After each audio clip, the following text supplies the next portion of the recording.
E aí galera, beleza?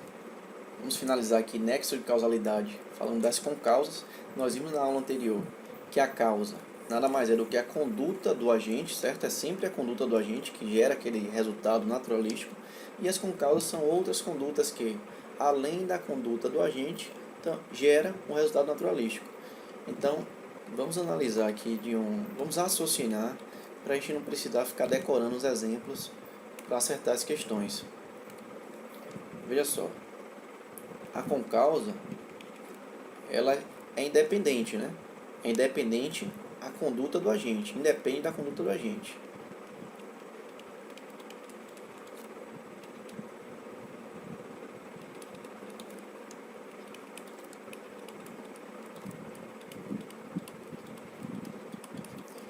Essa independência, ela é total ou absoluta ou parcial, também chamada de relativa. Por isso, o nome da concausa é absolutamente independente e relativamente independente. Então perceba, como é que ela vai se classificar? Se a causa é sempre a conduta do agente,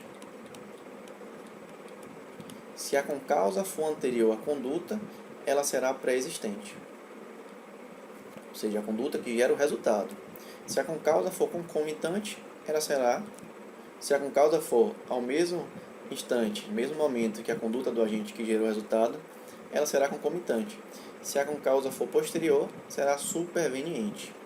Então, com isso, nós classificamos as concausas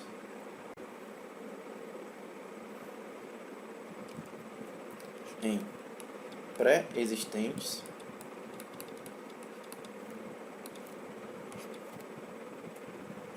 concomitantes e supervenientes. A relativamente dependente, a mesma coisa. Pré-existente, concomitante e superveniente. Então vamos aos exemplos, rapidamente.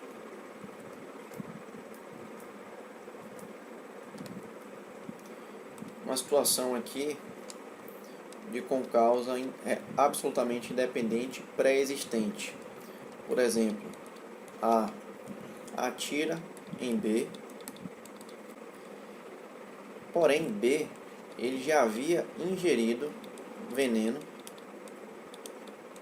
que foi a causa da morte. Então, na linha aqui do nexo causal, a conduta de B, ou seja, a causa da morte, é pré-existente. Então, por isso, ela é independente, ou seja, B morreria, o resultado naturalístico, morte, ocorreria ou não com a concausa. Por isso que essa concausa ela é pré-existente em relação à conduta do agente. Então, o fato de A atirar em B, independentemente, geraria a conduta morte. Vale ressaltar aqui uma coisa que eu não deixei claro quando falei das causas absolutamente independentes, é que as concausas absolutamente, independentes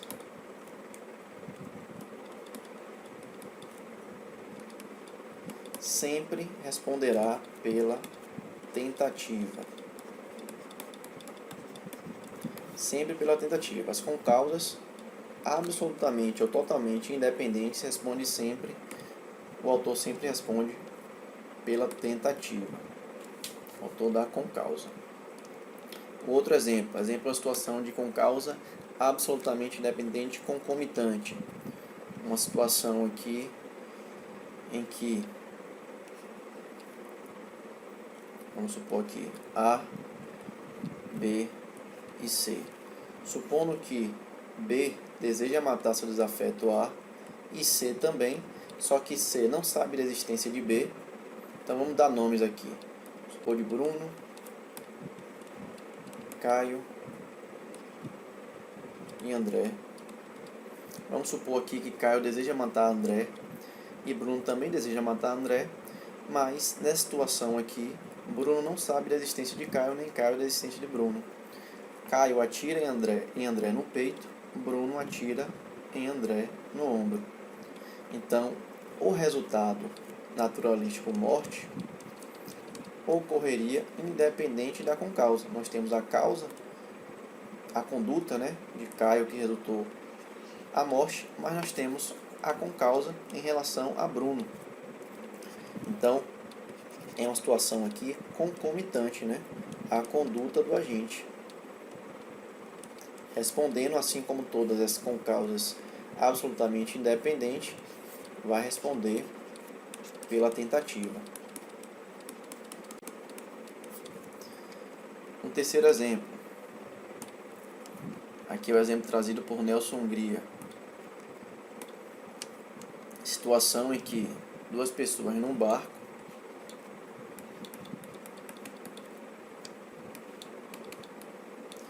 sendo que A desfere facadas em B, mas daí vem uma grande onda, derruba o barco, fazendo com que B batesse com a cabeça numa pedra e, em decorrência dessa lesão, viesse a falecer. Então aqui nós teríamos uma situação que gerou o resultado naturalístico morte superveniente, Então a concausa é superveniente à conduta do agente que gerou o resultado morte. Então nesse caso aqui, A responderá pela tentativa também. Por quê? Porque independente da conduta de A, o resultado morte ocorreria em decorrência desse fenômeno, do fato de B bater com a cabeça na pedra. Por isso, superveniente. Agora vamos falar das concausas relativamente independentes. Uma situação aqui de uma concausa relativamente independente pré-existente.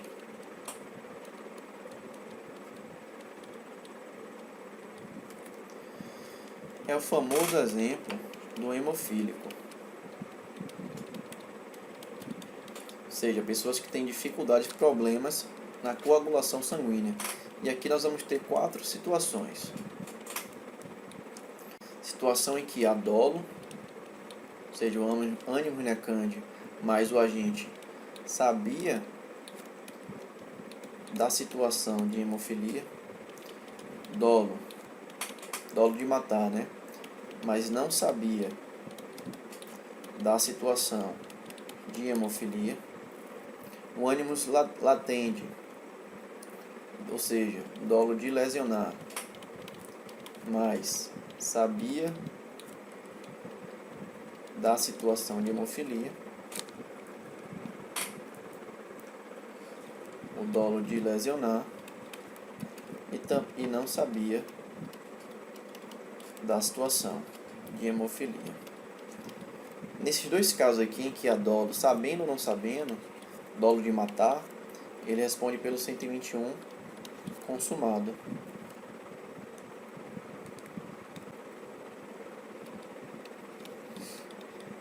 Na situação em que houve dolo de lesionar e ele sabia, responderá pela lesão corporal com resultado morte, previsto no 129, parágrafo 3º.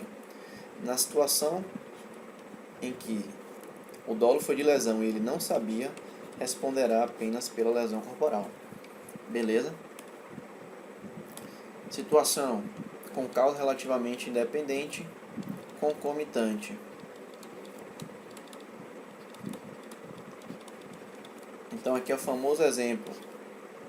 Situação em que A aponta a arma para B e isso, em decorrência desse movimento, faz com que B tome um susto e morra de ataque cardíaco.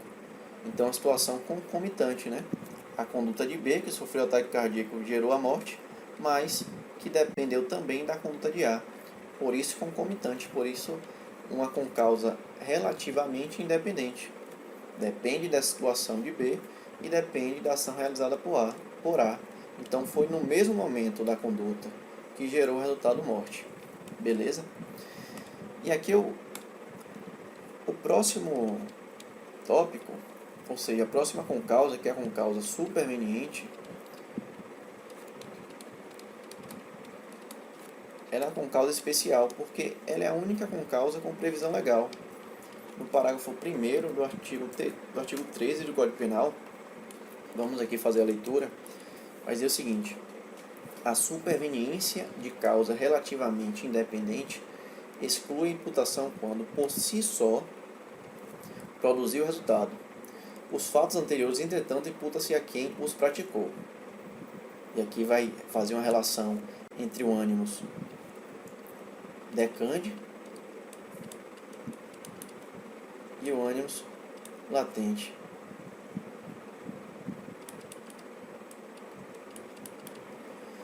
Ânimo de matar, vontade, a intenção de matar e a intenção de lesionar. Veja bem, acho que a galera tem mais dificuldade quando se trata dessa concausa, porque é um pouco confuso em relação ao texto legal. Mas não tem erro. Você tem que analisar esse por si só da seguinte forma. Você tem que questionar, ao caso concreto, se aquela conduta geraria uma consequência, se aquela conduta, se aquele resultado, na verdade,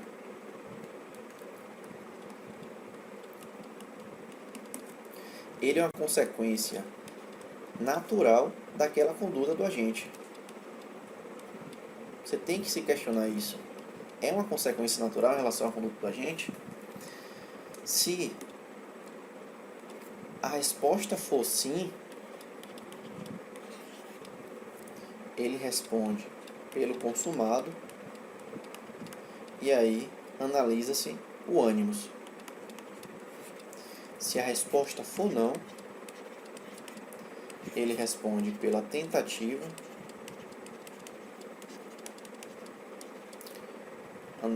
analisando também o ânimos. Veja só, por exemplo, vamos supor aqui que A atira em B, atira na perna de B, B vai para o hospital e no hospital, por exemplo, o hospital desaba e B morre. Então, B morre em virtude do desabamento do hospital. Vamos nos perguntar, esse resultado, o desabamento, ele é uma consequência natural da conduta? Ou seja, é comum que as pessoas que sejam feridas com um tiro na perna e que sejam hospitalizadas morram por causa do desabamento? Evidentemente que não. Então, por isso, o agente responderá pela tentativa, certo? Outra situação, por exemplo, o famoso exemplo da ambulância, em que vamos limpar aqui, A atira em B e ao caminho do hospital, ainda na ambulância, essa ambulância sofre um acidente e B morre exclusivamente em decorrência desse acidente. Nesse caso, é comum que as pessoas que sofram, que sejam feridas e morram em decorrência de um acidente da ambulância?